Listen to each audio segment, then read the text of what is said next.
L-uffiċjali ta' dwana reġgħu għamlu żewġ qabdiet kbar ta' droga suspettata kokaina. Il-valur ta' dawn il-qabdiet b'total ta' 90 kilo jaqbes 9,700,000 euro.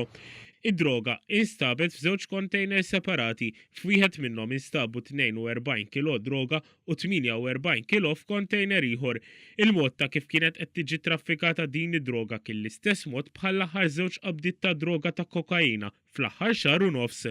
F'dan il-każ id-droga nstabet f'pakketti moħbija f'parti tal-containers fejn hemm il-kumpressuri. Iż-żewġ containers kienu għaddejjem il-Port Ħieles u kienu fit-triqithom mill-Ekwador għal Greċja. Huma kienu qed iġorru konsenji ta' banana.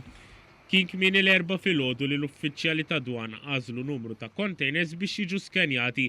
F'dan il-proċess instabu 35 pakkett droga moħbija f'parti mill-ewwel container b'valur ta' 4.72 miljun euro.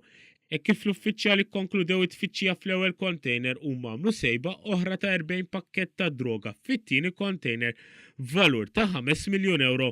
Iż-żewġ każijiet għaddew fidejn il-pulizija mill-iskwadra ta' kontra droga li għaddejjin bl-investigazzjonijiet tagħhom immexxija mill-Ispettur Justin Grek bil-Maġistrat Dr. Gabriella Vella qed tmexxi l-inkjesta assistita mit-tim tal-esperti mit-taqsima tal-forensika. Fl-istqarrija dwana qalet li l-aħħar kwarta din is-sena kien li żied perjodu impenjattiv u ta' suċċess għad-Dipartiment ta' Dwana turja ċara tal-ġlida ta' dan id-dipartiment kontra kull tip ta' illegalità.